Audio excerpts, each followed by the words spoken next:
Hey guys, sorry for the hiatus. I'm back with Yu-Gi-Oh! Took a break. We're back. We're with my favorite mechanic in the game, Pendulum, and my favorite of the archetypes are the Endymions. So we made Endymion work again.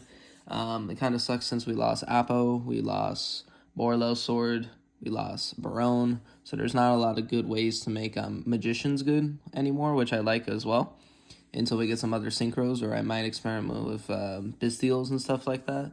But until then, I wanted to build Endymion again with spellbooks, because I remembered spellbooks are fairly good. So let's get into it, and that's mainly because of Xiaolin. And actually, this deck's fairly consistent and can put up a decent board.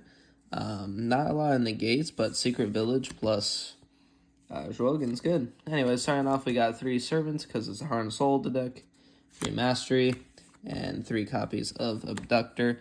I'd argue that these are the most important cards. Well, it's not an argument. They are the most important cards to the archetype. You could argue Abductor's a little bit better than Servants. That is up to you. Servant summons from deck. This searches Endymions. This searches either a Pendulum monster while on the scale, or any level 1 monster while it's in the monster zone. So this plus 3 spells get you the souls. And important to note that this does give 2 spell counters to 1 card. We are also playing for the level 7s, 2 Reflection, 2 Endymion. I'm going to, sorry, let me zoom in a bit. I'm going to adjust the ratios on this a bit when I get different cards, more spell books or something. But for now, it's this. I'm probably going to cut 1 Reflection, just because you're playing spell books. You don't want to rely on your copy of Selene to revive Reflection, so you can bounce a card on the field. Which is a good interruption, kind of similar to plants, but since you're summoning Xiaogan, you can't special summon, so you can't really sit on Selene. So I would consider cutting 1, and that's another way you could build this deck too. You can revolve it around Selene and Revival and spells. If you like spellbooks, or you just want to use spellbooks to summon some other spellcaster. Or you want to try Adventure again. That's up to you. We're also playing the 1 Jackal King just to summon off of Servants, so you can protect yourself from Nibiru. That's a card I always like to summon off Servants. We are still playing Magicians. We're playing, these are mainly high skills, so we're playing 1 Harmonizing and 2 Celestial. Celestial we're playing at 2 over Harmonizing, because if you draw into Harmonizing, cool. If you draw into Celestial, you're screwed and you can't do the main combo line. Well, I mean, you still can, but it's not as beneficial. Also, Celestial is just good in general, because the add Pendulum monster on end phase and no monster effects for the rest of the turn from your opponent's nice.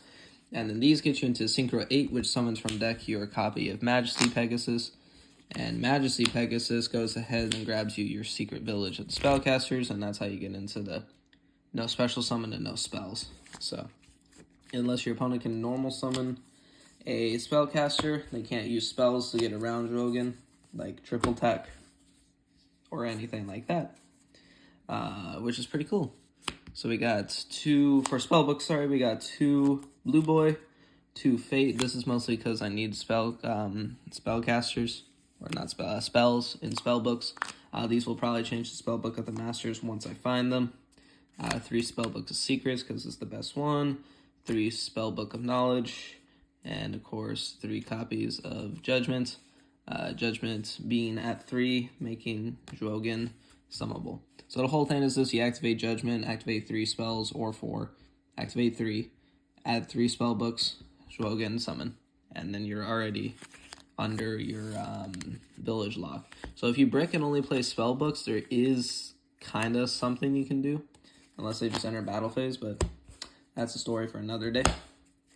And then we're also playing Souls, 1 Souls, 1 Illusion. This is because you can search souls off of your Abductor, and Illusion is only here so we can play 3 Prep. And 3 Prep because it's a spell, and if you activate it, cool. And if you're searching it, you just Illusion.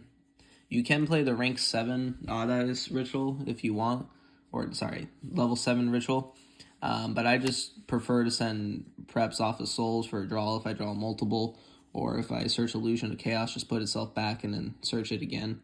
I know there's no benefit to that, but I can use this discard fodder and it gives me a spell activation. I don't want to put clutter in the deck, and to make it 40, 2 copies of Triple Tech. It's kind of 2 blank spots. You can figure you can play Sky Striker in here if you want. That's up to you. We'll get into the extra deck. Fairly simple. Beyond the Pendulum, Exceed. These are better in Endymion than I thought they would be. 1 Crowley for that's all the engine, that spellbook, that's all the like in deck engine cards. You got 1 Artemis, can come up, that's about it. 1 Cross Sheep, this is to link off with your Exceed and the monster, and your Odd Eyes Absolute to get into Vortex plus Revive from Grave. Little Knight, because you can make it on your turn for your M board. You're not using IP because it's Rogan, so you don't need to worry about making IP first. 2 copies of Celine, because you're not going to get into 3 too often, and if you do, you're probably already losing. Access Code, Mech Knight, Crusadia, Abramax. Arguably, you could just get Abramax for your copy of, or third of Celine, because you don't make it too often. Underworld Goddess, if you're going second, and, you know, if the way I'm planning to build the side deck is more of a steel-based focus, because I like playing like that. You got 1 copy of, sorry for hitting the camera, Ignis. This is to summon Magistus from deck, obviously. You got 1 Abyssar because you can make it, and I didn't know what other rank 4 to play at the time because I don't want to play the Nemesis since we're not playing any banishing cards. 1 Absolute Dragon, and 1 Vortex Dragon for the combo, obviously. Vortex being summable by 1 Absolute leaves the field. And for the side deck, just a quick little rundown of Pendulum. Nothing set in stone. It's just 3 Prank Tops, 3 Raw, 1 Lightning Storm, 2 Dark Hole, 3 Cyclone, and 3 Dark Ruler. For Pendulum, especially in Endymion versus other decks, and same with Magicians for the most part, is your sideboards for going second. And with Endymion, I like playing spells versus traps. So that's why I have Dark Ruler, Dark Hole, and Lightning Storm. Lightning Storm you don't want to play in hindsight. Heartbeat's Feather Duster would be better there. I just couldn't find a copy in time for the profile. Reason 4 is Lightning Storm, you can't control cards, and you want your board breakers to be spells, so you can activate Servant and then start board breaking so you can get benefits from the board breakers as well. Droplets is a decent option, not the best. Cyclone's okay. I'd really just recommend a bunch of Thrust, Harbeast, and Regekis, Dark Holes, whatever you want. And anyways, that's it for the profile. I hope you guys liked it. I'm trying to bring back Endymion and just Pendulum in general, and Triff has left us, so someone else has got to. That's about it. Anyway, see ya.